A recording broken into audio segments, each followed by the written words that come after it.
الحمد لله وحده والصلاة والسلام على من لا نبي بعده. اللهم صل على سيدنا مولانا محمد وعلى آل سيدنا مولانا محمد كما صليت على إبراهيم وعلى آل إبراهيم إنك حميد مجيد. أما بعد فأعوذ بالله من الشيطان الرجيم. بسم الله الرحمن الرحيم.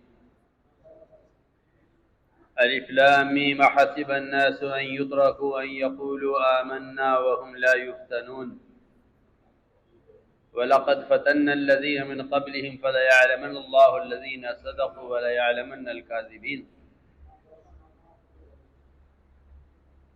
وقال الله سبحانه وتعالى: وما أرسلنا من رسول إلا ليطاع بإذن الله.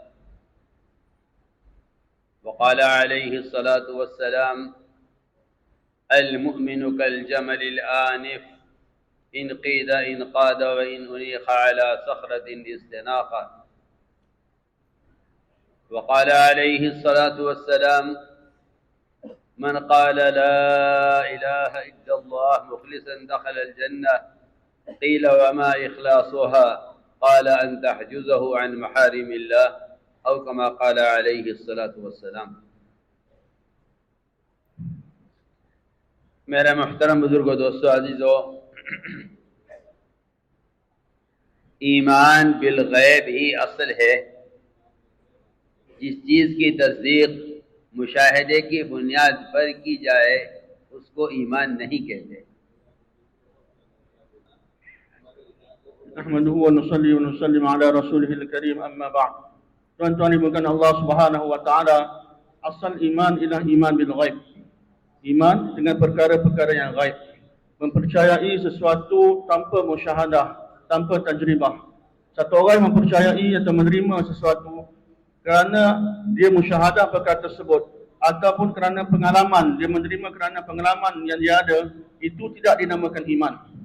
Itu tidak dinamakan sebagai iman. Bahkan iman yang sebenarnya satu orang itu percaya akan setiap khabar yang disampaikan oleh baginda Rasulullah sallallahu alaihi wasallam dan menerima setiap ahkam yang dibawa oleh baginda Rasulullah sallallahu alaihi wasallam semata-mata berasaskan berdasarkan kepercayaan dia kepada baginda Rasulullah sallallahu alaihi wasallam. Semata-mata kerana dia percaya pada Nabi, dia menerima setiap khabar yang disampaikan oleh baginda sallallahu alaihi wasallam dan dia menerima setiap ahkam, setiap perintah yang dibawa oleh baginda Rasulullah sallallahu alaihi wasallam. Inilah yang dinamakan iman. Ini yang membezakan di antara iman dan kufur. Perbezaan di antara iman dan kufur, iman menerima perintah dan khabar Nabi sallallahu alaihi wasallam tanpa musyahadah, tanpa bertentangan dengan musyahadah dan tajribah, semata-mata atas i'timad, kepercayaan kepada baginda Rasulullah sallallahu alaihi wasallam. Dan adapun kufur, tuan-tuan boleh meminta bukti subut atau bukti atas apa yang Nabi khabarkan. Nabi bagi tahu sesuatu, Nabi beritahu satu hukum, kita mencari menuntut bukti atas perkara tersebut, itu dinamakan sebagai kekufuran. Oleh kerana tuan-tuan mulia, perintah-perintah Allah Subhanahu wa taala yang dibawa oleh baginda Rasulullah sallallahu alaihi wasallam akan datang bertentangan dengan mizaj kita, bertentangan dengan kehendak dan keinginan kita, bertentangan dengan haisiah atau kedudukan kita, bertentangan dengan keinginan kita. Perintah-perintah Allah Subhanahu wa taala seperti ini yang bertentangan dengan segala perkara ini akan Allah dibawa oleh baginda Rasulullah sallallahu alaihi wasallam, dan keimanan seseorang itu menuntut dia menerima setiap ahkam dan setiap perintah Allah Subhanahu wa taala. नबी के लाए हुई खबर अगर वो जाहिर के मुताबिक हो तो उसका यकीन कर लेना यह कोई कमाल नहीं है। इसलिए इब्तिदा से लेकर इंतहा तक जितनी भी खबरें हैं वो सब खबरें जाहिर के खिलाफ हैं। अगर हम गौर करेंगे सीरत में, Tuan-tuan dimulakan Allah Subhanahu wa taala, beriman, kalau kita beriman dengan apa yang Nabi sallallahu alaihi wasallam beritahu kerana ianya muafiq dengan zahir, bertepatan dengan zahir, itu bukan satu kamal, satu kesempurnaan. Kerana ianya memang bertepatan dengan zahir. Iman yang sebenar ialah bila kita beriman dan percaya dengan apa yang diberitahu oleh baginda Rasulullah sallallahu alaihi wasallam walaupun ianya khilaf dengan zahir, bertentangan dengan zahir. dan bukan berasaskan kerana kita musyahadah, kita saksikan perkara tersebut, atau berasaskan tajribah, kita bahkan iman semata-mata atas dasar kita percaya kepada baginda Rasulullah sallallahu alaihi wasallam, maka kita percaya pada perkara yang gaib yang telah dikhabarkan oleh baginda Rasulullah sallallahu alaihi wasallam. Apabila kepercayaan dan iman seorang berasaskan pada perkara yang gaib, bukan iman dia perkara-perkara yang zahir, maka dia punya amali iqdam, dia punya tindakan amali dia. Amalan-amalan yang zahir daripada badan dia juga akan bertepatan dengan kehendak Allah Subhanahu Wa Taala. Akan jadi betul dan bertepatan dengan kehendak iman.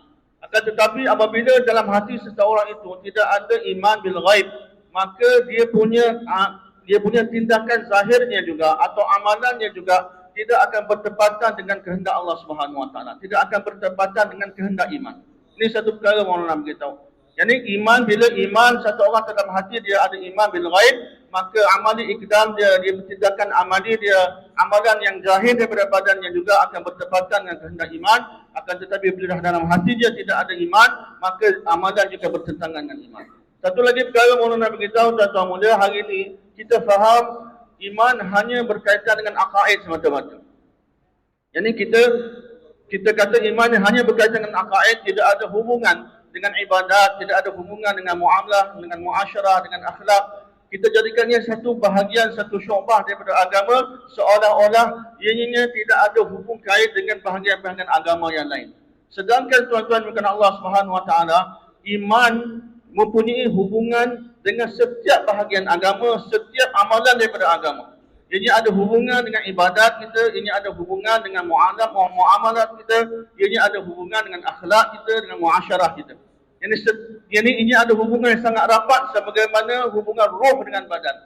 Sebagaimana roh ada hubungan dengan setiap bahagian juzuk daripada badan kita, daripada hujung rambut sehingga ke hujung kaki. Bila selagi mana badan ini ada hubungan roh, maka badan ini akan membesar, ia akan kekal.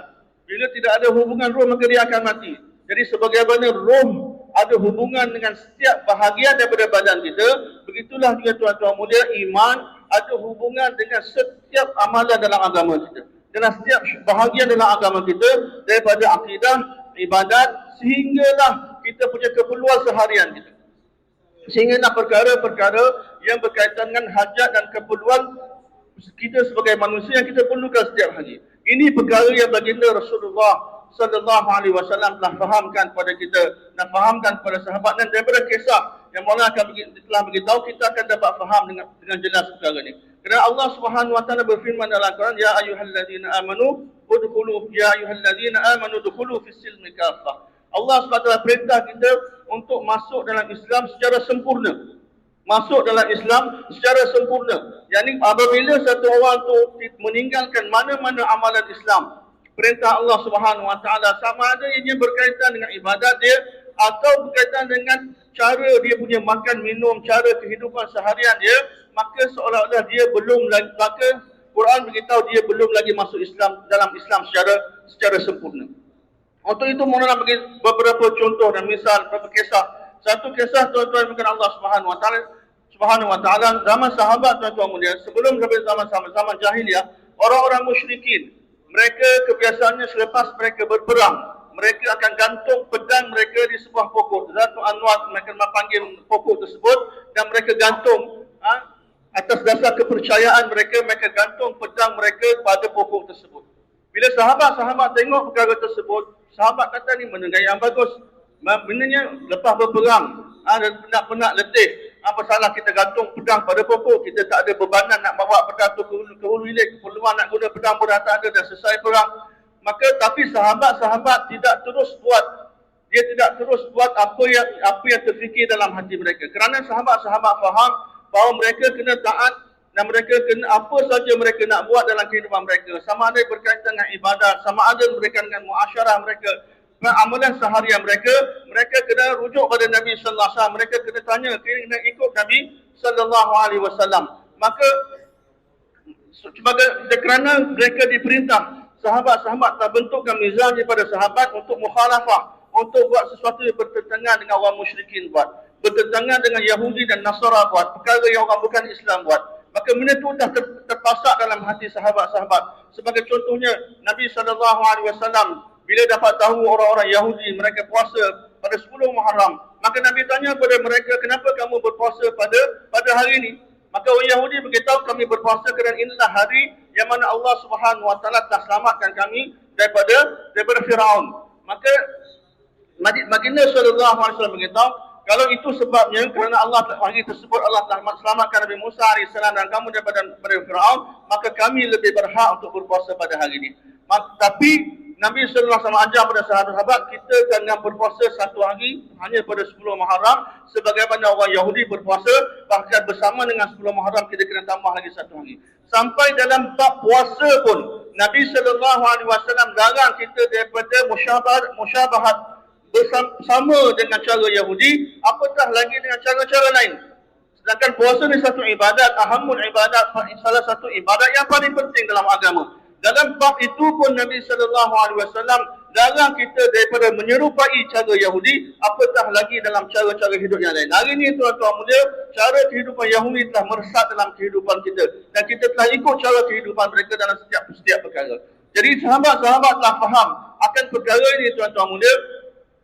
Maka sahabat-sahabat telah bertanya kepada baginda Rasulullah sallallahu alaihi wasallam. Sahabat-sahabat telah bertanya kepada baginda Rasulullah sallallahu alaihi wasallam, apa kata wahai Rasulullah, kamu tentukan untuk kami sebuah pokok yang mana kami juga dapat buat macam tu. Lepas berperang, penat-penat letih, kami boleh gantung pedang-pedang kami pada pokok tersebut. Ini sahabat tanya Nabi sallallahu alaihi wasallam, minta izin daripada baginda sallallahu alaihi wasallam. Kata apa jawaban Nabi? Ini kita kena faham tuan-tuan. Apa jawaban baginda Rasulullah sallallahu alaihi wasallam? Nabi sallallahu alaihi wasallam beritahu, kamu punya permintaan kamu ini sama dengan permintaan Yahudi. Sama dengan permintaan orang-orang Yahudi bila mereka minta kepada Nabi Musa AS. Setelah Allah Subhanahu Wa Taala selamatkan mereka daripada Firaun, mereka dapat melepasi lautan Kulzum. Lepas tu mereka nampak pada satu tempat ada orang sembah berhala, maka mereka kata, ij'al lana ilahan kama lahum alihah. Wahai Musa, jadikanlah untuk kami satu Tuhan sebagaimana mereka juga ada Tuhan. Ada berhala yang untuk sembah. Tengok baginda sallallahu, sedangkan apa yang sahabat minta tuan-tuan mulia, apa yang sahabat minta ialah mereka nak gantung pedang je. Bukan mereka nak sembah berhala, mereka hanya nak minta izin nak gantung pedang pada sebuah pokok. Ini hanya keperluan semasa. Tapi Nabi sallallahu alaihi wasallam telah kaitkan perkara yang hanya berkaitan dengan keperluan semasa tadi dengan menyembah berhala, menyembah selain daripada Allah Subhanahu Wa Taala. Ini daripada kisah ni kita dapat faham dengan jelas tuan-tuan mulia, meninggalkan kekufuran, meninggalkan penyembahan berhala, bukan hanya kita tinggalkan tak sembah berhala saja. Maksud meninggalkan penyembahan berhala, meninggalkan penyembahan selain daripada Allah Subhanahu Wa Taala ialah kita meninggalkan segala-galanya perkara yang bertentangan dengan tuntutan iman, bertentangan dengan perintah Allah Subhanahu Wa Taala, dan kita buat hanya apa yang dikehendaki oleh Allah Subhanahu Wa Taala. Nabi telah kaitkan satu perkara yang berkaitan dengan keperluan semasa dengan penyembahan berhala. Jadi dari kisah ini kita dapat faham begitu kerana Allah Subhanahu Wa Taala telah beritahu, ya ayyuhalladzina amanu dkhulu fis-silmi kafah, wahai orang-orang yang beriman, hendaklah kamu masuk ke dalam Islam secara sempurna. Tak boleh kita hanya mengamalkan sebahagian dan meninggalkan sebahagian yang lain. Jadi Nabi sallallahu alaihi wasallam tuan-tuan mulia telah kaitkan iman dengan setiap bahagian agama. Apa yang kita faham hari ini, iman hanya berkaitan dengan akidah, iman hanya berkaitan dengan kepercayaan. Ini adalah satu syu'bah daripada agama, satu juzuk daripada agama. Ini tidak ada hubung kait langsung dengan perkara-perkara ibadat kita, muamalah dan muasyarah kita. Sedangkan iman adalah mempunyai hubung kait dengan setiap bahagian daripada agama kita, berkaitan dengan ibadat, akhlak kita, muamalah dan muasyarah kita, bahkan dalam kita menyempurnakan keperluan seharian kita. Jadi tuan-tuan yang mulia, berkaitan dengan ya ayyuhalladzina amanu dkhulu fis-silmi kafah ni juga tuan-tuan mulia, orang-orang Yahudi yang telah masuk Islam, mereka telah masuk Islam, mereka minta izin daripada baginda Rasulullah sallallahu alaihi wasallam untuk membaca Taurat. Untuk membaca Taurat. Kata kami percaya kitab Al-Quran yang adalah kitab Allah, diturunkan oleh Allah Subhanahu Wa Taala kepada kamu, dan kami percaya pada perkara tersebut. Tapi boleh tak kami, di samping kami baca Al-Quran, maka kami baca juga kitab Taurat yang telah diturunkan kepada Nabi kami sebelum Nabi Musa AS. Jadi Nabi Atas dasar permintaan ini, Allah Subhanahu wa taala turunkan ayat ini, ya ayyuhalladzina amanu dkhulu fis silmi kafah, wahai orang beriman, masuklah Islam secara sempurna, kamu kena terima apa yang Allah beritahu dan tinggalkan segala perkara yang lain. 3 लाइनों से अल्लाह ताला ईमान वालों के ईमान का इम्तिहान लेते हैं। मैंने आयत पढ़ी थी कि कोई आदमी आमन्ना करने पर छोड़ा नहीं जाएगा जब तक उसका इम्तिहान न लिया जाए। Tuan-tuan yang bukan Allah Subhanahu wa taala, iman akan diuji. Sebagaimana ayat yang mana baca pada awal bahawa kamu tak akan dibiarkan berkata amanna, kami beriman, sedangkan kamu tidak akan diuji. Allah Subhanahu wa taala akan uji keimanan setiap orang. Dan Allah Subhanahu wa taala uji keimanan setiap orang melalui 3 cara. Pertama, Allah uji dia dengan khabar keimanannya kepada khabar yang disampaikan oleh baginda Rasulullah sallallahu alaihi wasallam. Yang kedua, Allah akan uji iman dia dengan ahkam, dengan perintah-perintah Allah Subhanahu wa taala. Yang ketiga, Allah Subhanahu wa taala akan uji dia dengan dengan janji-janji Allah, kepercayaan kita kepada janji-janji Nabi sallallahu alaihi wasallam dan janji-janji Allah Subhanahu wa taala. Mulai 3 perkara ni, dalam 3 bentuk ujian yang Allah Subhanahu wa taala akan uji iman setiap orang yang beriman untuk menzahirkan siapakah orang yang benar-benar yang beriman. Siapakah orang yang benar-benar taat. Allah akan pisahkan, Allah akan pilih, akan keluarkan orang yang benar-benar beriman, asingkan daripada orang yang bukan benar-benar beriman. Mulai 3 cara ni. Jadi pertama sekali tuan-tuan mulia, Allah SWT akan uji dengan khabar. Sejauh mana kepercayaan kita kepada khabar yang dikhabarkan oleh Nabi sallallahu alaihi wasallam, kerana apa yang dikhabarkan oleh baginda Rasulullah sallallahu alaihi wasallam semuanya bertentangan dengan zahir, bertentangan dengan musyahadah, bertentangan dengan akal dan tajribah kita, setiap apa yang Nabi sallallahu alaihi wasallam beritahu. Maka orang yang beriman, walaupun khabar tadi bertentangan dengan musyahadah, benda yang gaib, pun dia akan yakin 100% akan apa yang dikhabarkan oleh baginda sallallahu alaihi wasallam, semata-mata kerana i'timad dia, semata-mata kerana kepercayaan dia kepada baginda Rasulullah sallallahu alaihi wasallam. Apabila berlaku safar Mi'raj, tuan-tuan mulia, apabila berlaku perjalanan Mi'raj Nabi sallallahu alaihi wasallam daripada Baitullah Masjidil Haram ke Baitul Maqdis, tuan-tuan mulia, orang lepas berlaku peristiwa tersebut, orang yang pertama yang Nabi sallallahu alaihi wasallam khabarkanlah Abu Jahal. Yang ni orang bukan Islam dulu. Sebelum khabar ni sampai kepada Abu Bakar Siddiq radhiyallahu taala anhu, khabar ni telah sampai kepada Abu Jahal terlebih dahulu. Kita hari ni kita hanya sampaikan berita pada orang yang dah terima. Orang yang percaya kita sampaikan, kita pergi jumpa dia, orang tak percaya kita tinggalkan. Tapi Nabi sallallahu alaihi wasallam, Nabi sampaikan khabar ini pada semua orang. Orang yang percaya, orang yang tak percaya, orang yang menentang, yang mentakzibkan Nabi, yang mendustakan Nabi sallallahu alaihi wasallam, Nabi sampaikan. Jadi bila sahabat khabar ini sampai kepada Abu Jahal, dia kata, nanti dulu Muhammad, aku nak kumpul orang ramai-ramai, kamu beritahu kepada semua orang, supaya kami semua secara beramai-ramai berpakat mendustakan kamu. Daripada orang macam ni pun, Nabi SAW sampaikan khabar. Tapi bila khabar ni sampai kepada Hazrat Abu Bakar Siddiq radhiyallahu taala anhu, maka Abu Bakar Siddiq kata apa? Itu bukan benda yang pelik. Kami percaya 100% apa yang dia khabarkan. Kalau dia beritahu lebih pelik daripada itu pun kami akan percaya. Nah, ini iman yang sebenar, tuan-tuan mulia. Ini iman Abu Bakar Siddiq radhiyallahu anhu yang kita kena usahakan percaya mutlak 100% cara percaya kepada apa yang dikhabarkan oleh baginda sallallahu alaihi wasallam tanpa kita tuntut dalil, tanpa kita tuntut bukti atau subut atas perkara tersebut. Semata-mata walaupun tidak ada bukti, tidak ada bertentangan dengan pengalaman kita, bertentangan dengan fikiran, akal fikiran kita, kita percaya bulat-bulat apa yang diberitahu oleh baginda Rasulullah sallallahu alaihi wasallam. Ini satu perkara mempercayai setiap khabar yang disampaikan oleh Nabi. Yang kedua, tuan-tuan yang dimuliakan oleh Allah, sebagaimana kita kena percaya atas khabar yang disampaikan oleh baginda sallallahu alaihi wasallam, kita juga kena percaya pada baginda Rasulullah, percaya kepada Nabi atas perkara yang berkaitan dengan muamalat peribadi dia, urusan-urusan peribadi dia. Kita kena percaya. Mudah untuk faham ini dengan contoh yang akan diberikan selepas ini. Bagaimana sahabat-sahabat percaya pada Nabi, sebagaimana mereka percaya atas khabar yang disampaikan oleh Nabi sallallahu alaihi wasallam, begitu juga sahabat percaya pada Nabi dalam urusan atau muamalat pribadi Nabi sallallahu alaihi wasallam. Kisahnya, tuan-tuan bukan Allah Subhanahu wa taala, satu ketika baginda Rasulullah sallallahu alaihi wasallam telah beli seekor kuda daripada satu Arabi, satu orang kampung. Beli kuda tersebut, dah muamalah dah selesai, dan ijab kabul dah siap, dah setuju nak jual beli. Tiba-tiba ada orang lain, sebelum dia dapat serahkan, duit ataupun kuda tadi, ada orang lain datang tawarkan kepada penjual kuda tadi harga yang lebih tinggi. Maka si penjual kita tadi telah mengangkat suara dia, tanya kepada Rasulullah sallallahu alaihi wasallam, "Wahai Muhammad, adakah kamu betul-betul nak beli kuda ni?" Baginda sallallahu alaihi wasallam jawab, "Bukan apa yang kamu tanya, betul-betul aku dah beli dah kuda ni daripada kamu. Kuda ini memang dah dibeli, aku dah beli, muamalah dah sempurna di antara kita." Kata tak. Penjual kuda dia menafi, kata, "Kamu tak beli lagi ya. Aku tak jual lagi kuda ni kepada kamu." Dia telah menafikan perkara tersebut. Maka atas perkara tersebut, si penjual kuda tadi telah minta saksi. Kamu kena datangkan satu orang saksi membenarkan apa yang kamu beritahu. Maka tapi pada ketika berlakunya muamalat tersebut, tuan-tuan muda, jual beli tersebut, tidak ada siapa-siapa pun ada dengan Nabi sallallahu alaihi wasallam. Tak ada orang tengok pun, tak ada orang yang menyaksikan muamalat tersebut. Tapi seorang sahabat telah lalu, Hazrat Huzaimah radhiyallahu taala telah lalu. Nabi panggil dia. Saat itu Allah nak uji dia.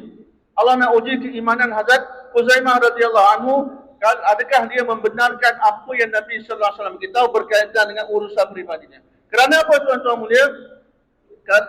Kalaulah satu orang tu tak percaya bahawa Nabi memang betul dah beli kuda tersebut daripada penjual kuda ni, walaupun dia tak nampak kuda tersebut, maka samalah kedudukannya, dia tidak percaya kepada syurga dan neraka. Dua perkara yang nampak di satu, kalau dia tak percaya, dia syak atau dia ragu bahawa memang betul Nabi dah jual kuda ni, Nabi dah beli kuda ni daripada orang tadi. Walaupun tak nampak, kalau dia kena percaya. Kalau dia tak percaya, samalah kedudukannya, dia tidak percaya kepada khabar Nabi sallallahu alaihi wasallam bahawa ada di syurga dan juga ada di neraka. Jadi sebagaimana kita kena percaya pada khabar Nabi sallallahu alaihi wasallam, kita kena percaya apa yang Nabi beritahu berkaitan dengan urusan pribadi dia juga. Maka apabila Nabi sallallahu alaihi wasallam tanya pada Huzaimah, adakah kamu boleh jadi saksi? Maka dia dengan terus dengan penuh kepercayaan, kita aku jadi saksi bahawa Nabi telah beli kuda ni daripada kamu. Nabi telah beli kuda ni daripada kamu. Dan bila ditanya kepada dia, bagaimana kamu sedia untuk jadi saksi bahawa aku telah beli kuda ni daripada dia, sedangkan kamu tak ada pada masa muamalah itu berlaku. Maka dia kata, Tuhan telah beritahu kepada kami tentang syurga, tentang neraka, tentang akhirat, tentang Allah SWT. Kami percaya semua tu. Kalau benda-benda yang gaib macam tu kami boleh percaya, benda-benda yang besar macam tu kami boleh percaya, apatah lagi berkaitan dengan jual beli kuda. Lebih-lebih lagi kami akan percaya, beriman dengan percaya pada apa yang telah kabarkan. Dalam Safar Mi'raj, macam-macam Nabi beritahu. Nabi kabarkan kepada sahabat bahawa azab dan balasan atas kebaikan, balasan baik atas kebaikan, dan azab atas kemaksiatan yang dibuat. Banyak benda-benda gaib yang telah Nabi sallallahu alaihi wasallam kabarkan kepada kami. Dan semua itu kami beriman dengannya, kami percaya kepadanya. Maka kalau dalam perkara tersebut kami boleh percaya dan beriman, apatah lagi berkaitan dengan urusan kecil macam ni. Jadi inilah tuan-tuan perkara kita nak faham. Ulang-ulang berkali alangkah baik kalau tuan-tuan semua faham bahasa utuh, dia kata. Faham betul-betul perkara yang halus, yang sangat halus yang Maulana nak beritahu tuan-tuan perkara ni. Kan? Jadi satu, beriman dengan apa yang dikhabarkan oleh Nabi berkaitan syurga dan neraka, akhirat, benda-benda yang gaib. Begitu juga yang kedua, percaya kepada Nabi sallallahu alaihi wasallam sehingga atas perkara-perkara yang Nabi beritahu, perkara-perkara yang berkaitan dengan urusan peribadi dia. Itu begitu sekali iktimat kita, begitu sekali kepercayaan kita pada apa yang dikhabarkan oleh baginda Rasulullah sallallahu alaihi wasallam, dan meninggalkan sunnah Nabi sallallahu alaihi wasallam atas semata-mata kerana ia bertentangan dengan akal. Ini satu perkara yang bertentangan dengan iman, tuan-tuan. Hari ini tadi Maulana beritahu, hari ini kita meninggalkan sunnah kerana anggap ini sunnah saja. Bila sekarang Maulana beritahu kita meninggalkan sunnah kerana ini bertentangan dengan akal. Sedangkan Syekh Abdul Aziz Muhaddits Dahlawi rahmatullah alaih dalam kitab tafsirnya Fathul Aziz, dia mendatangkan satu riwayat bahawa Nabi sallallahu alaihi wasallam telah diberikan oleh Allah SWT 99 bahagian daripada akal. Kalau 100 bahagian, 99 bahagian akal ni ada pada Nabi sallallahu alaihi wasallam, dan satu bahagian daripada akal ni ditaksimkan, dibahagikan di antara seluruh manusia yang ada di muka bumi ni. Dari dulu sampai sekarang, sampai kiamat.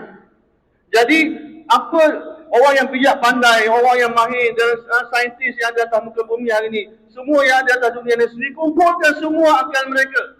Dikumpulkan semua akal mereka hanya satu bahagian. Dan dibanding dengan akal Nabi sallallahu alaihi wasallam 99. Berbandingkan akal Nabi, orang lain semua ma'dum wal aql. Orang tak ada akal seolah-olahnya. Jadi bahagian mereka seolah-olah tak ada langsung. Jadi kalau kita tengok dari segi akal pun, kita patut ikut sunnah Nabi sallallahu alaihi wasallam, kerana Nabi orang paling sempurna akal fikirannya. Akan tetapi kita kena terima setiap apa yang Nabi buat, setiap sunnah Nabi sallallahu alaihi wasallam kita kena percaya dan kita kena amalkan, kerana ini adalah sunnah Nabi sallallahu alaihi wasallam atas dasar kepercayaan kita kepada baginda Rasulullah sallallahu alaihi wasallam, walaupun dari segi zahirnya nampak bertentangan dengan akal fikiran kita. Jadi ini yang tuan-tuan mulia, nanti Allah beritahu dalam Quran, ya ayyuhallazina amanu aminu, wahai orang-orang beriman, hendaklah kamu beriman, berusaha atas iman. Kerana iman bukanlah semata-mata percaya, ucapkan iman dan percaya. Iman berkaitan dengan setiap juzuk, setiap bahagian daripada agama. Setiap juzuk bahagian daripada, sekecil-kecil bahagian daripada agama, sekecil-kecil juzuk daripada agama ada kaitan dengan iman. Hari ini betapa banyak tuan-tuan mulia, kita telah menafikan, kita telah menolak bahagian-bahagian kecil daripada, bahagian-bahagian kecil daripada agama, kita anggapnya tak ada kaitan dengan iman. Sedangkan setiap bahagian juzuk daripada agama ada kaitan langsung dengan iman. मैंने अर्ज किया था कि तीन लाइनें हैं जिसमें ईमान के इम्तिहान है। खबरों में उमर रज़ी अल्लाह तआला अन्हु एक के पास जाते थे, कहते थे क्या हम पर नहीं है, क्या अल्लाह का वादा हम पर हक है, क्या अल्लाह का वादा हक नहीं है, क्या उम्रा इबादत नहीं है, क्या बैतुल्लाह सबका नहीं है। हर बात के जवाब में हर एक ये कहता था कि उमर अल्लाह। Tuan-tuan ibu sekalian, Allah Subhanahu wa taala, sebagaimana saya beritahu awal tadi, bahawa Allah Subhanahu wa taala akan uji keimanan seseorang melalui 3 bentuk ujian. Pertama, Allah Subhanahu wa taala akan uji dengan keimanan melalui khabar, kepercayaan kita kepada apa yang dikhabarkan oleh baginda Rasulullah sallallahu alaihi wasallam. Yang kedua, Allah Subhanahu wa taala akan uji kita dengan ahkam, dengan perintah-perintahnya. Dan yang ketiga, Allah SWT akan uji kita dengan kepercayaan kita kepada janji-janjinya. Jadi Allah SWT akan uji keimanan kita dengan ahkam, dengan perintah-perintahnya. Yang ini Allah SWT akan tengok sejauh mana ketaatan kita pada perintah-perintah. Kerana iman itu sendirilah nama bagi ketaatan. Ketaatan itulah iman. Tidak ada iman tanpa ketaatan. Oleh kerana itu Allah SWT telah namakan salat dalam Al-Quran sebagai iman. وَمَا كَانَ اللَّهُ لِيُضِيعَ إِيمَانَكُمْ. Allah SWT tak akan sia-siakan iman kamu. Yang dimaksudkan dengan iman di sini adalah salat. Salat yang membezakan, dan Nabi pun beritahu bahawa salat lah yang membezakan di antara kufur dan Islam. Sedangkan salat adalah satu amalan. Jadi perintah Allah itu ketaatan kita pada perintah-perintah Allah Subhanahu wa taala, bukti keimanan kita pada Allah. Kita kena buktikan ketaatan keimanan kita pada Allah SWT dengan ketaatan kita, dengan menzahirkan ketaatan kita pada perintah-perintah. Dan untuk menguji keimanan ini, Allah Subhanahu wa taala akan datangkan berbagai-bagai bentuk perintah. Dari masa ke semasa, Allah Subhanahu wa taala secara berterusan akan datangkan perintah-perintah yang berbeza untuk menguji keimanan kita kepada. Ada perintah-perintah Allah Subhanahu wa taala yang Allah datangkan yang bertentangan dengan haithiyah kita, dengan kedudukan pangkat yang kita ada. Ada perintah-perintah Allah Subhanahu wa taala yang Allah datangkan yang bertentangan dengan jazbah kita, dengan semangat kita. Dan ada perintah-perintah Allah Subhanahu wa taala yang Allah SWT akan datangkan yang bertentangan dengan ma'mul, iaitu bertentangan dengan kebiasaan yang kita biasa buat. Dan ada perintah-perintah Allah Subhanahu wa taala yang bertentangan dengan mahal, dengan suasana yang kita hadapi pada ketika itu. Dan ada perintah Allah yang bertentangan dengan keinginan dan kemahuan kita. Berbagai-bagai bentuk perintah Allah SWT akan datangkan pada orang yang beriman untuk uji sejauh mana keimanan orang yang beriman. Itu kalau seorang beriman itu taat pada perintah tersebut, pada setiap perintah tersebut, walaupun perintah itu bertentangan dengan kedudukan dia, walaupun perintah tersebut bertentangan dengan jazbah dia, walaupun perintah tersebut bertentangan dengan ma'mul dia, walaupun perintah tersebut bertentangan dengan mahal suasana yang dihadapi, dan walaupun perintah tersebut bertentangan dengan keinginan dia, inilah bukti ketaatan, inilah bukti keimanan kepada Allah Subhanahu wa taala.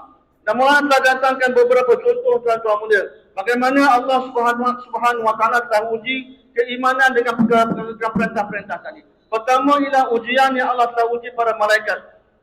Allah Subhanahu wa taala telah bagi pada malaikat ujian dengan memberi perintah yang bertentangan dengan kedudukan mereka. Malaikat yang makhluk Allah yang taat banyak beribadat pada Allah Subhanahu wa taala, dan Allah Subhanahu wa taala telah perintah dia untuk sujud pada Adam alaihissalam.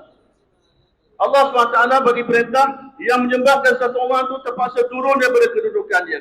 Rendah hormat pada makhluk yang lebih rendah, adna daripada dia. Jadi semua malaikat telah taat pada perintah Allah SWT.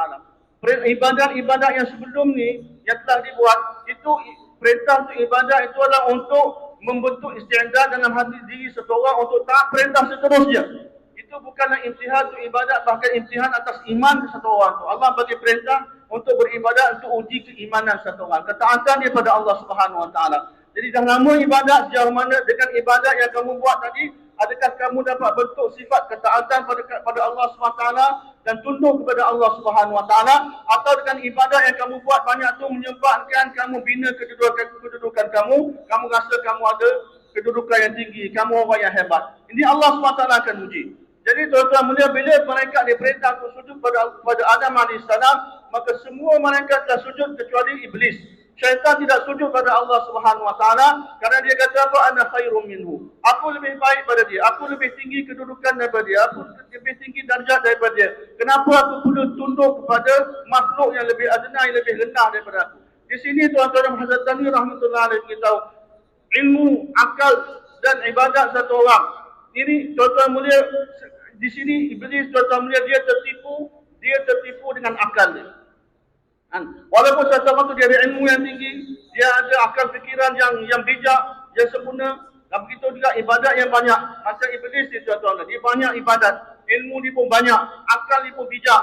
Tapi walaupun ada ketiga-tiga perkara ini, Allah SWT akan uji ketaatan satu orang. Dan kadang-kadang perkara-perkara ini, tiga perkara ini akan menghalang satu orang itu daripada taat pada perintah Allah Subhanahu wa taala. Dia rasa dia tak tahu lebih, dia rasa ibadat dia lebih. Maka iblis ini Hazrat Tanwir beritahu, dia akal dia telah merosakkan dia. Akal dia telah merosakkan dia. Dia kata ana khairum minhu, aku lebih baik pada dia dan sepatutnya aku tidak sujud kepada dia. Jadi dia telah gagal dalam ujian ini tuan-tuan mulia. Dan dia telah gagal dalam ujian yang mana Allah SWT telah perintah dia untuk sujud pada Nabi Adam. Kalau satu orang tu, kekurangan di sini yang tak ada ialah ishq. Kalau dalam hati dia ada keasyikan pada Allah Subhanahu wa taala, perasaan cinta pada Allah Subhanahu wa taala, maka dia akan sempurnakan perintah Allah. Dia akan sempurnakan perintah Allah untuk sujud pada Adam AS. Kerana itu adalah perintah Allah. Kerana itulah perintah Allah, maka aku kena sujud kepada dia. Begitu juga tuan-tuan yang dimuliakan oleh Allah Subhanahu wa taala. Allah Subhanahu wa taala akan uji kita dengan ujian yang bertentangan dengan jazbah kita. Bertentangan dengan jazbah kita. Dan kisah yang kedua yang Maulana datangkan yang berkaitan dengan perintah yang bertentangan dengan jazbah, kisah bagaimana Allah telah uji Nabi. Seorang Nabi dengan perintah yang bertentangan dengan jazbah dia. Dalam hati satu orang Nabi Ibrahim AS, dia ada keinginan pada anak. Dan keinginan satu orang Nabi untuk dapatkan anak bukanlah macam keinginan kita hari ini untuk dapatkan anak. Kita punya keinginan untuk dapatkan anak untuk dunia kita, untuk harta benda, untuk bantu kita dari segi keduniaan. Tapi Nabi-Nabi SAW, mereka inginkan zuriat dan anak bukan untuk dunia, mereka bahkan untuk bantu, untuk jaga amanah agama yang Allah telah bagi pada mereka. Mereka dah minta anak supaya anak ni dapat bantu mereka, dapat teruskan legasi mereka untuk jaga pelihara agama dan teruskan usaha dakwah yang mereka lakukan. Sebagaimana Hazrat Zakaria AS telah minta anak daripada Allah SWT. Walaupun umurnya dah 99 tahun, dah sangat tua. Dan segala asbab untuk dapatkan anak telah hilang, tak ada. Tapi dia masih berdoa pada Allah Subhanahu wa taala, ya Allah, walaupun segala asbab untuk dapatkan anak dah tak ada pada aku, tapi aku masih berharap, aku tidak putus asa daripada rahmat-Mu. Wahai Allah, kurniakanlah aku zuriat. Yarisuni wa yarisu min ali Yaqub, yang dapat mewarisi daripada aku dan daripada keluarga Yaqub AS. Mewarisi apa tuan-tuan mulia? Mewarisi agama dan usaha agama. Tapi jazbah anbiya untuk dapatkan anaklah semata-mata kerana agama. Untuk agama Allah Subhanahu wa taala. Tapi jazbah itu pun Allah perintah untuk korbankan. Apabila Nabi Ibrahim AS dapat anak dia, dapat Ismail AS, dan untuk bantu dia dalam agama, dalam usaha agama, Allah SWT perintah dia supaya sembelih Nabi Ismail. Allah SWT perintah dia untuk sembelih Nabi Ismail satu perintah yang bertentangan dengan jazbah satu orang. Setiap bapa pasti dia ada jazbah inginkan kebaikan itu tanah. Dia tak nak tengok anak dia mati. Tapi Allah perintah dia untuk sembelih anak dia. Dan malam kita satu perkara di sini kita kena dapat belajar bahawa satu orang bapa kena ajar anak dia tasbihun niat untuk betulkan niat. Betulkan niat dalam setiap perkara sebagaimana Nabi Ibrahim AS sini dikata pada anak dia fanzur madza tara. Aku diperintah oleh Allah untuk sembelih kamu. Sekarang kamu berkata apa pendapat kamu, fikir betul-betul apa pendapat kamu. Kenapa Nabi Ibrahim AS tak terus sembelih dia atau tak beritahu ni perintah Allah supaya sembelih kamu, bahkan disuruh dia fikir betul-betul untuk supaya dia betulkan niat dia. Bahawa dia disembelih ni kerana Allah. Dia sediakan diri dia untuk disembelih kerana Allah, bukan kerana bapa dia suruh. Bukan kerana nak sukakan hati bapa dia. Bahkan dia buat ni kerana semata-mata kerana Allah. Sebab itu dia kata if'al ma tu'mar. Buatlah wahai bapa apa yang kamu telah diperintah untuk buat wahai bapaku. Jadi ini yang kita dapat belajar, penting untuk kita ajar anak-anak kita untuk betulkan niat dia dalam setiap amalan. Sebagaimana Nabi Ibrahim AS telah didik anak dia Ismail untuk betulkan niat dia. Jadi bila Allah SWT perintah, satu perintah yang sangat besar, tapi Nabi Ibrahim AS telah berjaya menyempurnakan perintah Allah SWT, menzahirkan ketaatannya pada Allah SWT dengan dia sembelih anak dia. Begitu juga tuan-tuan mulia, satu lagi contoh mengorbankan jazbah, yakni mentaati perintah Allah Subhanahu Wa Taala yang bertentangan dengan jazbah. Dan bagaimana kisah Hudaibiyah? Bagaimana baginda Rasulullah SAW dan para sahabat Nabi telah nampak mimpi bahawa dia akan mengerjakan umrah, maka dia telah sediakan sahabat-sahabat telah datang daripada Madinah dengan penuh jazbah yang untuk menunaikan yang berkobar-kobar, yang kuat untuk menunaikan umrah. Satu jazbah yang sangat bagus, satu jazbah yang sangat baik. Tapi bila sampai di Hudaibiyah, mereka telah ditahan, telah disekat, dan keputusan Nabi SAW adalah supaya mereka balik tanpa mengerjakan umrah. Pada saat ketika itu walaupun berat bagi sahabat, sangat-sangat berat bagi sahabat untuk balik. Sudah banyak tahun mereka tak dapat tengok Kaabah. Sekarang mereka datang dengan penuh jazbah untuk menunaikan umrah. Tiba-tiba Nabi SAW buat keputusan untuk balik. Hazrat Umar radhiyallahu ta'ala jumpa ramai sahabat. Bukankah kita atas hak? Bukankah agama kita di hak? Kenapa kita pada tunduk pada mereka? Tapi setiap orang sahabat jawab yang sama, Allah dan Rasulnya lebih tahu. Allah dan Rasulnya lebih tahu. Apa yang Nabi buat keputusan, itulah keputusan daripada Allah Subhanahu Wa Taala. Kita kena taat apa yang Nabi beritahu. Dan sahabat-sahabat telah taat perintah Nabi SAW. Mereka telah korbankan jazbah mereka. Mereka telah taat perintah Allah bertentangan dengan jazbah mereka dan balik ke Madinah. Dan pada saat ketika itu telah turun ayat Al-Quran, Inna fatahna laka fathan mubina. Surah Al-Fatah Allah SWT turunkan mengiklankan pada sahabat tentang kemenangan besar yang mereka telah dapat. Di sahabat-sahabat kita, kamu anggap kemenangan ialah Fatah Mekah, bahkan kemenangan yang besar bagi kami ialah Hudaibiyah. Inilah fatah yang sebenar. Itu apabila satu orang tu dapat tundukkan jazbah dia, korbankan jazbah yang baik. Jazbah yang buruk mudah untuk kita korbankan. Korbankan jazbah yang baik semata-mata untuk taat perintah Allah SWT, untuk taat perintah Nabi SAW. Itulah kemenangan yang sebenar, tuan-tuan mulia. Jadi di sini contoh, tuan-tuan mulia, bagaimana Allah Subhanahu Wa Taala telah datangkan perintah yang bertentangan jazbah dia. Tadi bertentangan dengan haisiah. Yang kedua bertentangan dengan jazbah. Dan kadang-kadang perintah Allah Subhanahu Wa Taala Allah datangkan bertentangan dengan makmul kita, dengan kebiasaan kita. Satu benda yang kita dah biasa buat, tiba-tiba datang perintah supaya tinggalkan perkara tersebut. Ini kisah berkaitan dengan tahwilul kiblah. Yang perintah Allah SWT untuk mengubah arah kiblat. Nabi dan sahabat-sahabat tuan-tuan mulia selama 17 bulan selepas hijrah daripada Mekah ke Madinah, selama 17 bulan mereka telah solat menghadap ke arah Baitullah, ke arah Kaabah, ke arah Baitul Maqdis. Tiba-tiba selepas 17 bulan mereka telah diminta untuk ubah arah kiblat mereka daripada Baitul Maqdis kepada Baitullah di Mekah. Dan perintah tersebut turun masa ketika itu solat zuhur sedang jalankan di mahallah di satu masjid orang Ansar. Perintah Allah SWT telah turun. Ketika dalam solat tersebut, tanpa apa-apa pertanyaan kenapa, apa sebab dia, apa faedah dia, apa gunanya, sahabat terus taat. Dalam keadaan tengah-tengah solat tersebut mereka telah Nabi sallallahu alaihi wasallam telah ubahkan arah kiblat baginda dan sahabat-sahabat juga telah ubahkan arah kiblat baginda. Ini contoh ketaatan para sahabat Nabi dan para sahabat kepada perintah Allah Subhanahu wa taala walaupun ini bertentangan dengan kebiasaan mereka. Tapi mereka yang menolak tersebut ada tiga golongan. Tiga golongan orang-orang Yahudi, mereka kata kenapa tinggalkan menghadap pada Baitul Maqdis, tinggalkan kiblat kami. Yahudi mengadakan arah kiblat Baitul Maqdis. Orang-orang musyrikin dia kata kenapa balik pada kiblat kami pada Mekah, sebelum ni elok-elok sembahyang ke arah Baitul Maqdis. Orang munafikin pula kata apa faedah tukar kiblat, apa salahnya kita terus sembahyang macam sebelum ni menghadap ke arah kiblat, menghadap ke arah Baitul Maqdis. Kenapa tukar? Tiga golongan ni, ketiga golongan ni Allah kata mereka ni orang yang bodoh, ahmak, orang yang bodoh, orang yang tak ada akal. Tiga golongan ini mereka tak terima perintah Allah Subhanahu wa taala. Tapi Nabi SAW, orang yang beriman, sahabat-sahabat ridwanullahi majma'in, mereka terus taat tanpa mereka bertanya kenapa, apa sebab dia, apa faedah dia, apa bukti dia.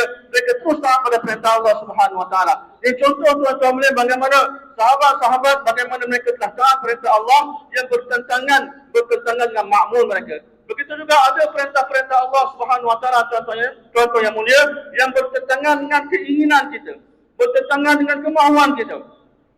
Satu contoh kisahnya tuan-tuan mulia, satu orang sahabat, dia memang terkenal di seluruh Madinah orang yang sangat sayang pada bapa dia. Orang yang banyak khidmat pada bapa dia, orang yang sangat menghormati bapa ayah dia.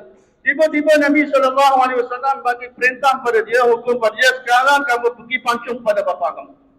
Kamu pergi bangun, pancung pada kepala bapa kamu. Sahabat tadi tanpa banyak tanya kenapa, apa sebab. Nabi tak beritahu pun, kami tak bagi targhib kepada dia. Dan Nabi tak beritahu wajah tu sebab pada dia. Kenapa kamu kena potong pada bapa kamu. Dan Nabi tak bagi targhib, Nabi hanya bagi perintah saja. Pergi pancung kepala bapa kamu, bunuh bapa kamu. Terus sahabat tadi bangun dan berlari untuk sempurnakan perintah Nabi SAW. Ini ketaatan yang ada pada sahabat. Ujian yang datang dengan perintah yang bertentangan dengan keinginan satu orang. Bila dia bangun nak pergi, Nabi terus panggil dia balik. Mana kamu nak pergi? Dia kata, aku nak sempurnakan perintah kamu untuk bunuh bapa aku. Kata Nabi SAW, aku bukan dihantar untuk putuskan hubungan silaturahim. Aku dihantar untuk pecahkan berhala, untuk hancurkan berhala, bukan untuk hancurkan kekeluargaan. Kamu duduk tak? Jadi Nabi kemudian itu hanya perintah tersebut, hanya ujian untuk dia. Jadi bagaimana satu orang tu dia bergerak mengikut walaupun ingin bertentangan dengan kemahuan kehendak dia taat pada perintah Nabi sallallahu alaihi wasallam. Itu sifat orang beriman sebagaimana dia kena ada sifat macam kat muallam, yakni anjing buruan. Anjing buruan dalam Quran Allah cerita tentang anjing buruan yang mana anjing buruan ni binatang yang ditangkap, yang diburu tu halal untuk kita makan. Tapi ulama kita ada 3 syarat. Ada 3 syarat barulah binatang yang diburu tadi halal bagi kita makan. Pertama, kita kena baca bismillah. Masa lepaskan binatang buruan, anjing buruan tadi kena baca bismillah. Yang kedua, bila dia tangkap binatang buruan tadi, dia tak makan untuk diri dia. Dia tangkap, dia buat balik kepada tuannya. 2 perkara ni senang nak buat. Yang ketiga ni suka. Yang ketiga ni apabila dia dilepaskan, dia suruh pergi kejar, dia kejar. Bila disuruh berhenti, dia berhenti. Walaupun dia sedang mengejar binatang yang sedang buru, tiba-tiba tuan dia suruh panggil dia balik, dia terus berhenti dan balik pada tuan dia. Maknanya dia kejar binatang buruan tadi bukan kerana keinginan dia, bahkan semata-mata kerana perintah tuan dia.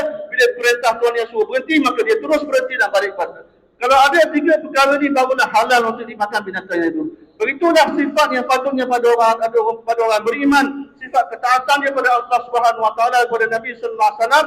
Dia buat semua tu semata-mata kerana ketaatan dia pada Allah dan Rasul, kerana perintah Allah, kerana Nabi suruh, bukan kerana keinginan dia. Kalau datang perintah yang bertentangan dengan keinginan kemahuan dia pun, dia akan tinggalkan perkara tersebut. Yang begitu juga tuan-tuan yang dimuliakan Allah Subhanahu wa taala, ada perintah-perintah Allah yang Allah Subhanahu wa taala datang kepada kita yang bertentangan dengan mahon, bertentangan dengan suasana tuntutan masa tersebut, keadaan masa tersebut. Dalam satu safar tuan-tuan mulia, dalam satu peperangan, sahabat-sahabat dalam satu safar, mereka telah kehabisan makanan. Mereka telah kehabisan makanan untuk dimakan. Dan pada masa tersebut keldai peliharaan ini halal untuk dimakan. Maka sahabat-sahabat telah dalam keadaan lapar yang amat sangat, tak ada makanan dah habis, mereka buat keputusan untuk sembelih binatang keldai peliharaan tadi dan mereka telah masak. Dah masak dah. Makanan dah siap dimasak, dah masak boleh makan. Tu atas periuk lagi, tapi dah boleh dimakan. Tiba-tiba datang perintah daripada Nabi sallallahu alaihi wasallam bahawa hari ini Allah SWT telah haramkan keldai bagi kamu. Sedangkan tuntutan masa itu, kerana masa itu menuntut mereka nak makan, mereka dah akan lapar, tak ada makanan. Tapi perintah Allah datang, kamu kena bahawa keldai telah diharamkan, maka sahabat-sahabat tanpa banyak soalan, tanpa banyak tanya, terus berperiuk-periuk, berkawah-kawah, keldai telah dimasak, mereka telah tumpahkan. Mereka telah buang semua makanan tersebut dan tidak makan sikit pun daripada makanan tersebut. Ini sifat ketaatan yang ada pada sahabat daripada perintah Allah dan Nabi sallallahu alaihi wasallam. Walaupun ini yang bertentangan dengan tuntutan suasana, mereka tetap taat pada perintah Allah. Begitu juga malam kita satu kisah dalam safar yang sama. Nabi sallallahu alaihi wasallam telah lalu dari perkampungan kaum Samud. Lalu daripada dalam perkampungan kaum Samud dan Nabi tanya pada sahabat, adakah di antara kamu masa kita lalu di dalam perkampungan kaum Samud telah ambil air daripada telaga mereka, telah guna air daripada telaga mereka? Sedangkan kaum Samud dengan Nabi dah beratus tahun lama zaman telah berlalu. Air dan telaga tu dah berubah. Dah berapa banyak dia keluarkan, dah tak ada dah kesan air-air pada zaman kaum Samud. Tapi Nabi masih lagi berkehendak supaya umat dia jangan guna air kesan yang bekas digunakan oleh kaum Samud tersebut. Sahabat-sahabat Nabi SAW kita kami tak minum air tersebut, tapi kami ada ambil air tersebut untuk uli gandum, tepung gandum kami. Kami guna air tersebut campur dengan tepung gandum uli untuk buat roti. Nabi SAW beritahu, tepung yang kamu telah uli untuk buat roti dengan air daripada kaum Samud tadi, kamu tak boleh makan. Kamu jangan makan, hanya bagi makan pada binatang saja.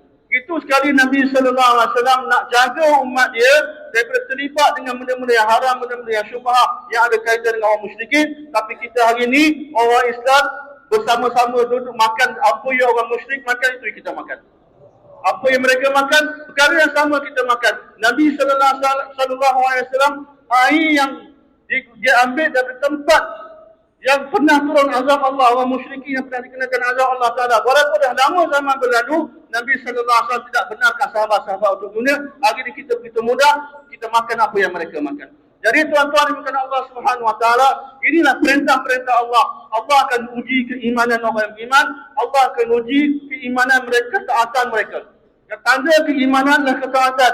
Tanda satu orang itu ada iman dalam hati dia, ketaatan daripada setiap perintah Allah Subhanahu Wa Ta'ala. Dia kena buktikan keimanan daripada Allah Subhanahu Wa Ta'ala dengan ketaatan daripada perintah-perintah Allah Subhanahu Wa Ta'ala, keseluruhan perintah-perintah Allah Subhanahu Wa Ta'ala. Walaupun perintah-perintah Allah Subhanahu Wa Ta'ala tersebut bertentangan dengan kedudukan dia, bertentangan dengan jazbah dia, bertentangan dengan suasana makmur atau mahal dia, bertentangan dengan keinginan dia, dalam setiap keadaan, setiap perintah Allah dia kena sempurnakan, kerana perintah-perintah yang datang adalah ujian terhadap keimanan dia, dan dia kena buktikan keimanan dia dengan menyempurnakan setiap perintah tersebut.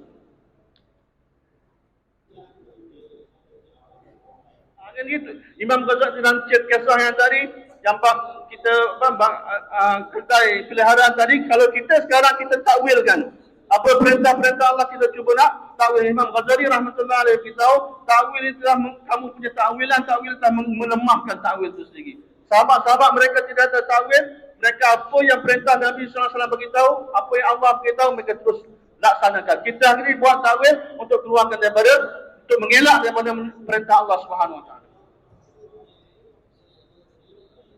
तीसरी बात मैंने अर्ज की थी, आपको याद होगी, कि जो यकीन रखते हैं गैब पर और हुक्म पूरा करते हैं हालात के खिलाफ, वादे उनके लिए पूरे होते हैं।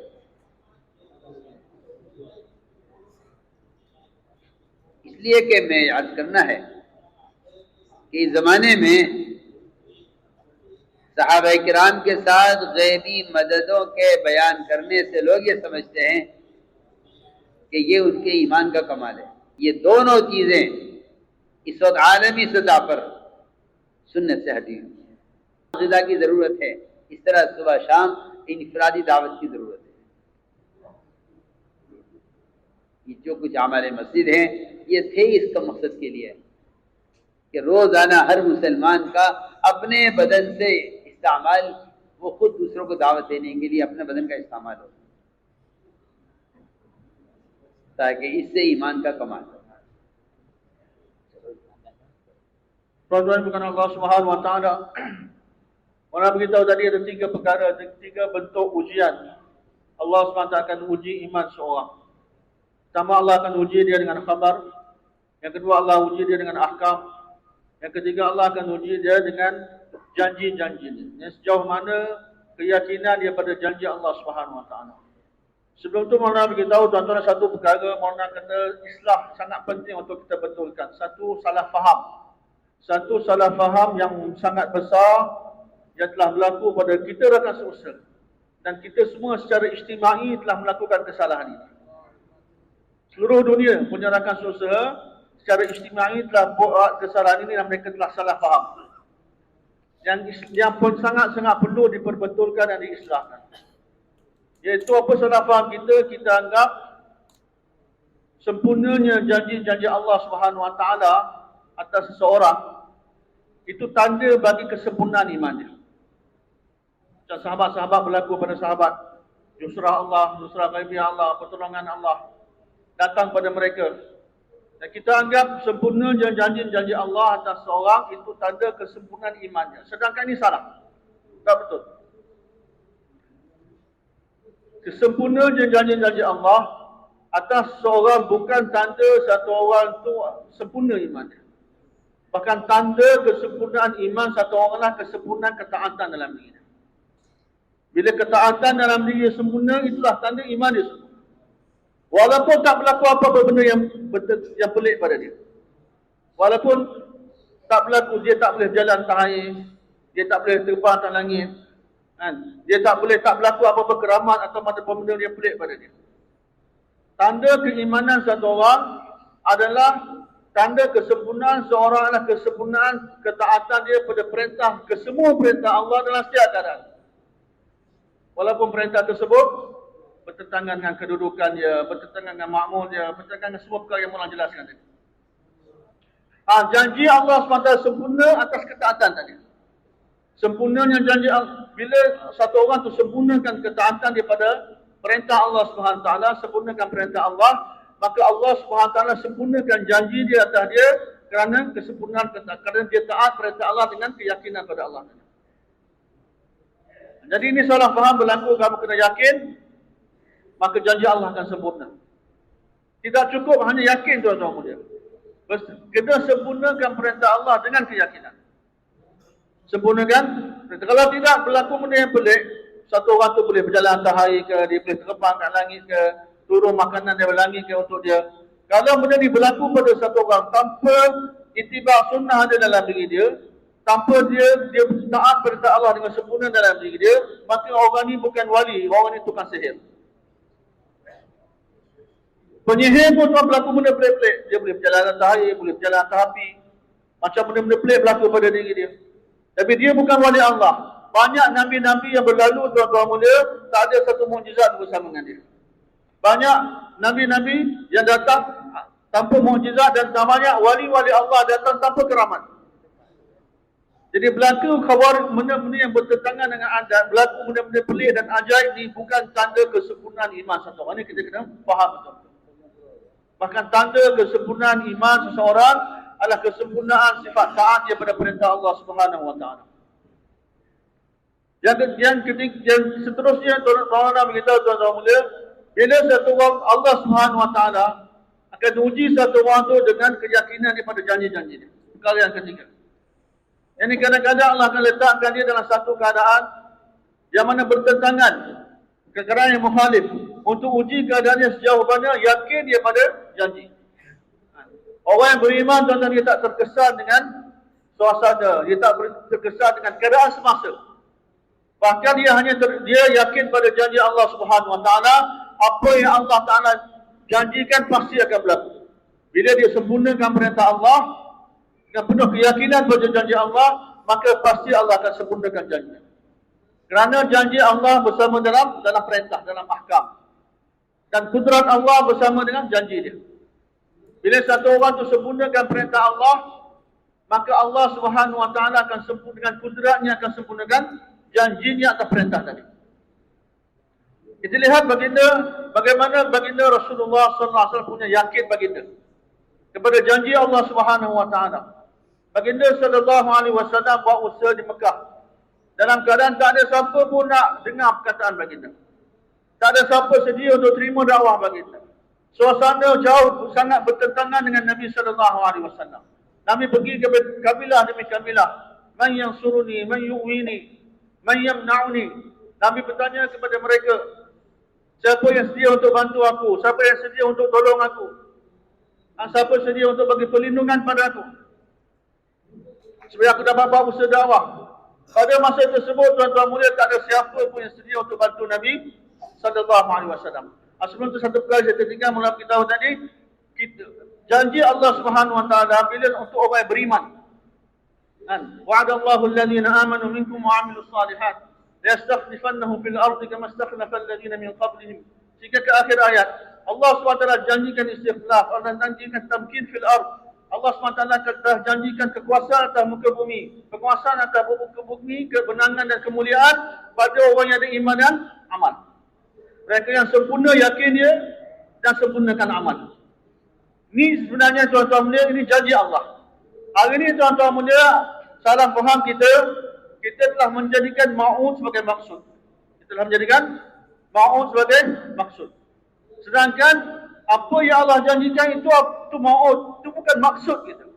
Maksud daripada kita bukanlah supaya dapat apa yang Allah janjikan. Maksud daripada usaha ini adalah untuk dapat kesempurnaan iman dan tanda kesempurnaan iman dan kesempurnaan dalam sifat ketaatan kita pada Allah Subhanahu wa taala.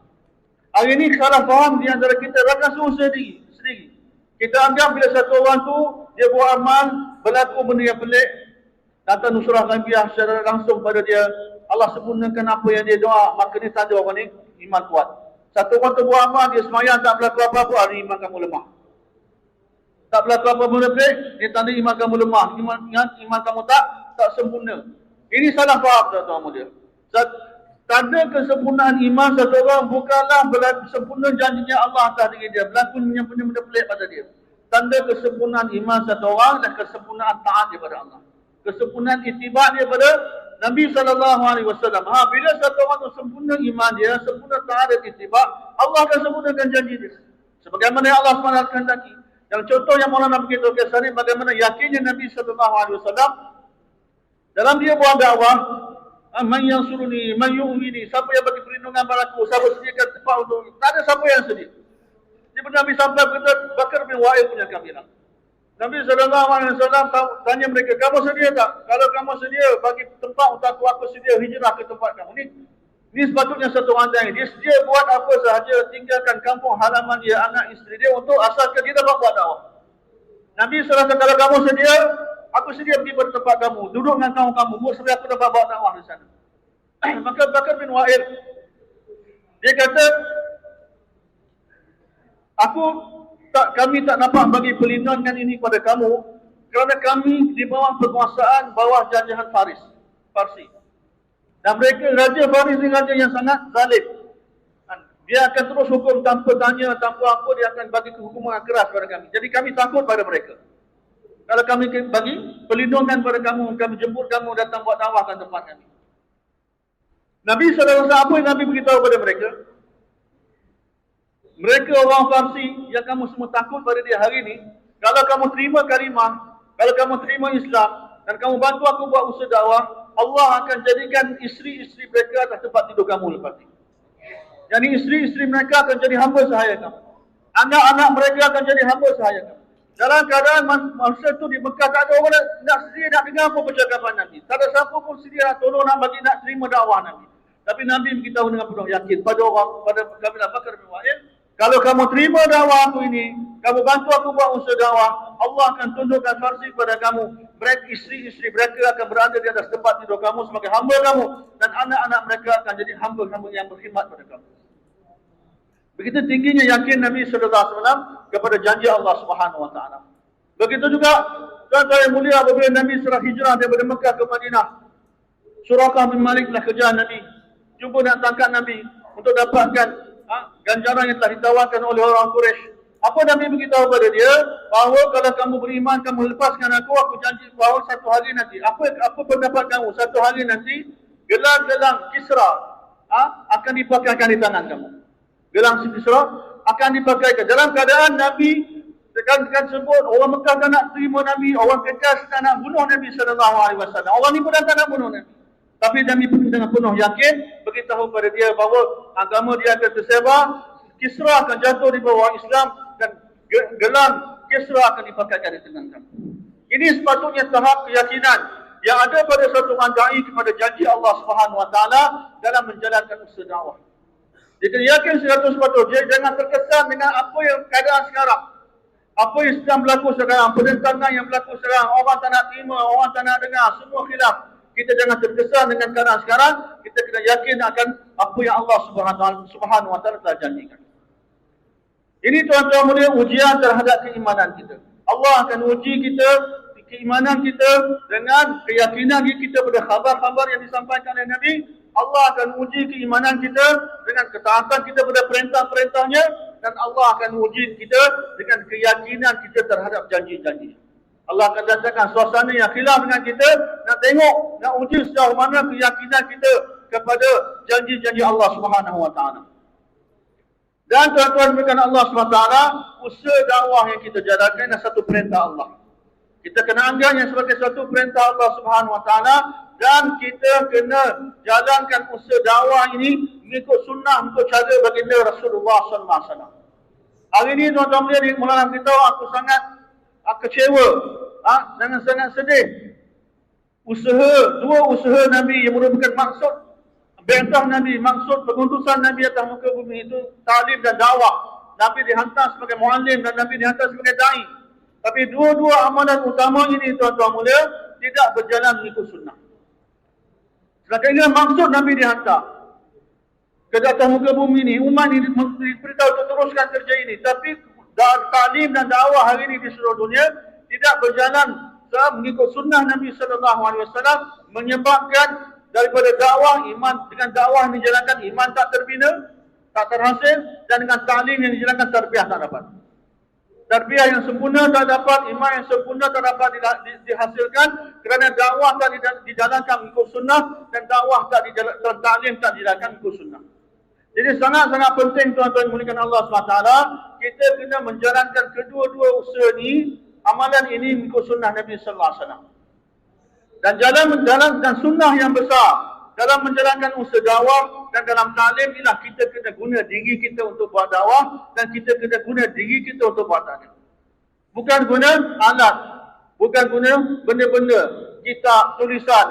Allah tak jadikan kitab ni sebagai muallim, dan juga bukan sebagai muzakir untuk tazkir, bukan sebagai asbab untuk ta'lim, bukan juga sebagai asbab untuk tarbiyah. Yang Allah jadikan asbab sebagai untuk ta'lim, sebagai muallim, sebagai muzakir, sebagai muzakki, sebagai murabbi adalah insan, manusia. Manusia boleh jadi muallim, manusia boleh jadi murabbi, manusia boleh jadi muzakir, manusia boleh jadi da'i. Tapi alat bukan. Tulisan ke, alat ke, atas apatah lagi lebih-lebih alat-alat yang kita guna pada masa sekarang. Alat-alat yang kita gunakan masa sekarang. Oleh kerana itu kita kena gunakan tulang pak gerak kita, badan kita sendiri, jasad kita sendiri untuk melakukan kedua-dua amal ini. Sebagaimana untuk ibadat, untuk salat contohnya, kita kena guna anggota kita. Daripada hujung rambut sampai hujung kaki kita kena buat pergerakan dengan anggota kita untuk sempurnakan salat. Kita tak ada badil, tidak ada ganti. Kita tak boleh gantikan badan kita dengan benda lain, dengan alat ke, dengan suatu benda untuk buat ibadat tu bagi pihak kita. Kita sendiri dengan jasad kita, dengan badan kita kena buat ibadat. Begitu dakwah kita sendiri kena buat dengan jasad kita, kita kena buat dakwah. Dengan badan kita, dengan tulang kuat kita kena buat dakwah, dan kita kena buat ta'lim. Dan satu perkara yang penting dalam dakwah, yang naqluh harkat, kita kena bergerak. Bukan duduk satu tempat, bahkan Nabi SAW telah bergerak. Bergerak jumpa umat, buat gas, buat jalan, jumpa orang untuk menjalankan amar ma'ruf nahi anil munkar.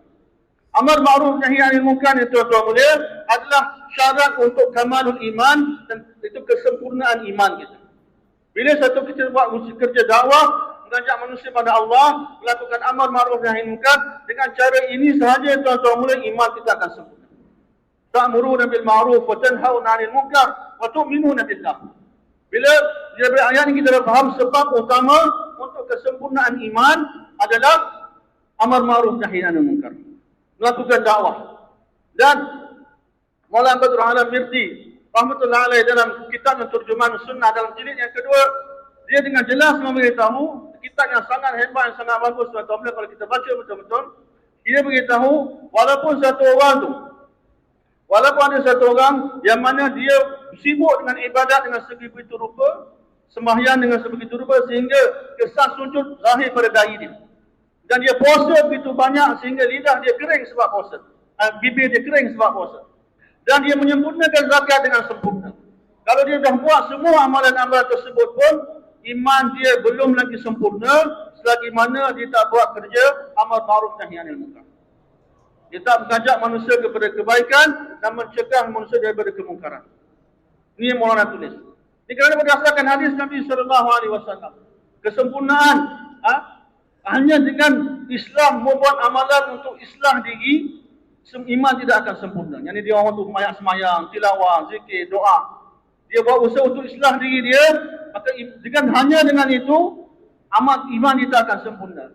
Tidak berserta dengan dia buat usaha untuk amalan-amalan ifradi dia yang berkaitan dengan diri zat dia kena buat usaha islah mujtama', buat usaha membaiki umat, masyarakat, islah umat.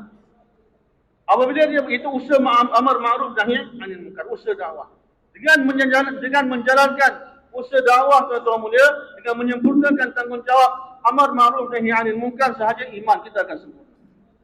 Dan itu untuk sebab itu kita diminta untuk buat usaha memakmurkan masjid, hidupkan amalan-amalan di masjid, hidupkan harga iman di masjid dan pergi jumpa orang, bawa mereka ke masjid. Ini amalan ini kita minta setiap orang untuk bagi masa hari-hari itu buat amal ini, kerana inilah usaha atas iman. Sebagaimana kita berhajat untuk sempurnakan iman kita berhajat untuk dapat iman yang sempurna, itulah kita berhajat untuk buat gas hari-hari.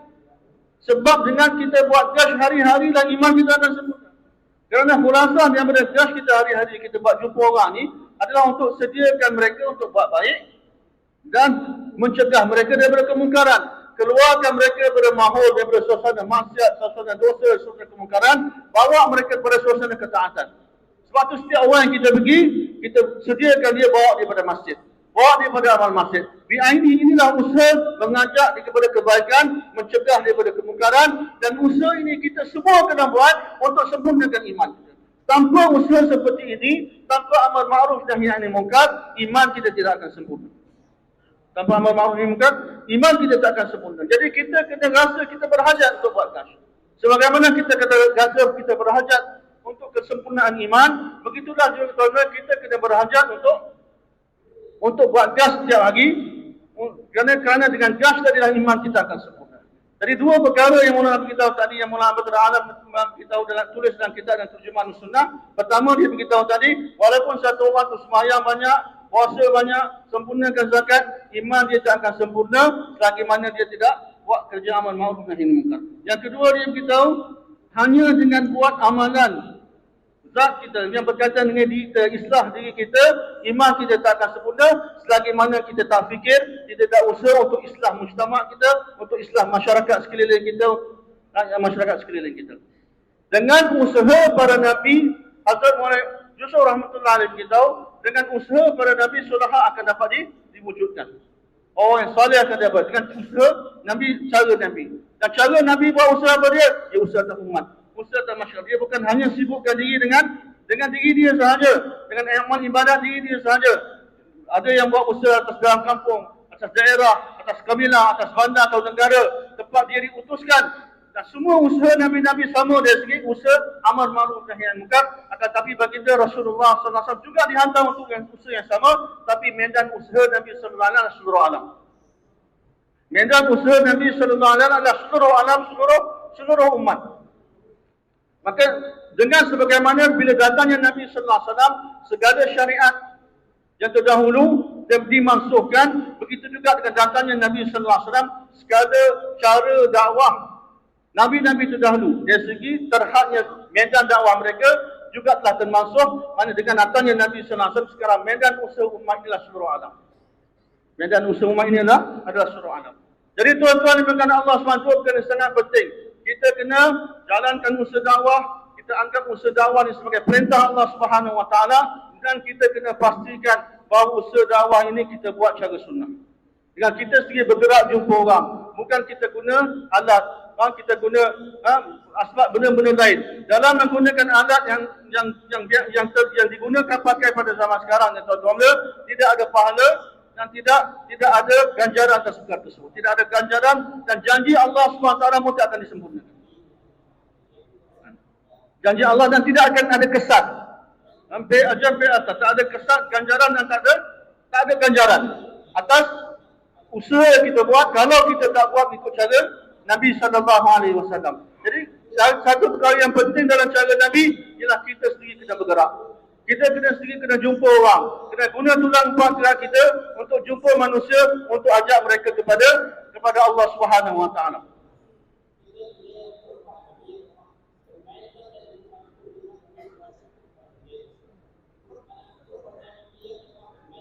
Alhamdulillah rahmatullah kita bila kita biasa dengan mengenai riwayat akan menyebabkan kita memusuhi sunnah.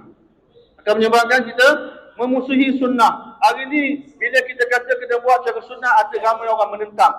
Sebab kita dah terlalu biasa dan kita terlalu terikat dengan cara riwaji ini, cara biasa ini menyebabkan kita kalau ada orang cuba nak suruh kita buat cara sunnah maka kita akan menentang mereka. इसलिए मेरे मोहतरम दोस्तों, जो ज़रूरत ईमान की है वो ज़रूरत दावत की है। इस रास्ते में निकलने को अल्लाह का अमर समझो। जिसे नमाज पढ़ने को अल्लाह का अमर समझते हो, इस रास्ते में निकलने को अल्लाह का अमर समझो। इमाम गज़ाली यहाँ तक फरमाते हैं, इमाम राजी यहाँ तक फरमाते हैं कि नमाज छोड़ने से बड़ा गुनाह दावत का छोड़ देना है। अल्लाह है, नमाज छोड़ना कुफ्र है। क्या वजह है? वजह यह है कि नमाज का छोड़ना, अगर नमाज छोड़ रहा है तो फर्ज छोड़ रहा है। अगर दावत छोड़ दी गई तो फिर उम्मत की उम्मत और उम्मत का मजमुआ ये इर्तिदाद का और ये जहालत का शिकार होगा। इसे दावत का छोड़ देना नमाज के छोड़ने से बड़ा गुनाह समझा गया है।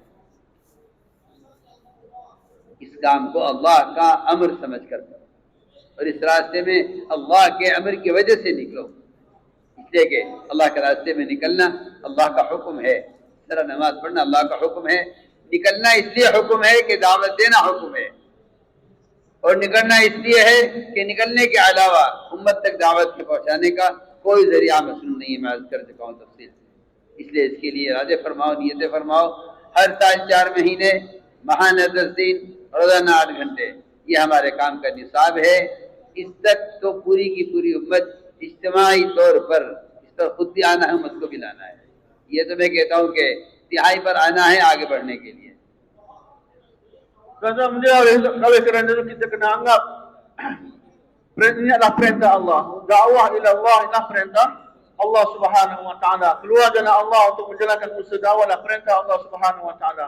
Imam Razi rahmatullahi alaihi beritahu bahawa meninggalkan dakwah dosa dia lebih besar daripada meninggalkan solat.